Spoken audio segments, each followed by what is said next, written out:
Greater Bengaluru ಪ್ರಾಧಿಕಾರದ ಮುಂಬರುವ ಪಾಲಿಕೆಗಳ ಚುನಾವಣೆಯಲ್ಲಿ ಮತಪತ್ರವನ್ನು ಆಯ್ಕೆ ಮಾಡಿರುವ ರಾಜ್ಯ ಚುನಾವಣಾ ಆಯೋಗದ ಕ್ರಮವನ್ನು ಸ್ವಾಗತಿಸುವುದಾಗಿ ಮುಜರಾಯಿ ಹಾಗೂ ಸಾರಿಗೆ ಸಚಿವ ರಾಮಲಿಂಗಾರೆಡ್ಡಿ ಹೇಳಿದ್ದಾರೆ.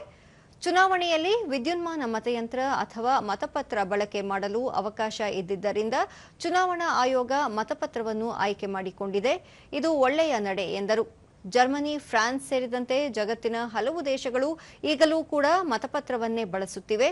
ದೇಶದಲ್ಲಿ ಕಳೆದ 1.5 ದಶಕಗಳಿಗೂ ಅಧಿಕ ಸಮಯದಿಂದ ವಿದ್ಯುನ್ಮಾನ ಮತಯಂತ್ರವನ್ನು ಬಳಸಲಾಗುತ್ತಿದೆ. ಇವಿಎಂ ಬಳಸುವ ಬಗ್ಗೆ ಒಂದಷ್ಟು ಅನುಮಾನ, ಗೊಂದಲಗಳು ಇರುವ ಹಿನ್ನೆಲೆಯಲ್ಲಿ ಜೆಬಿಎ ಚುನಾವಣೆಯಲ್ಲಿ ಬ್ಯಾಲೆಟ್ ಆಯ್ಕೆ ಮಾಡಿಕೊಂಡಿರುವುದಾಗಿ ತಿಳಿಸಿದ್ದಾರೆ.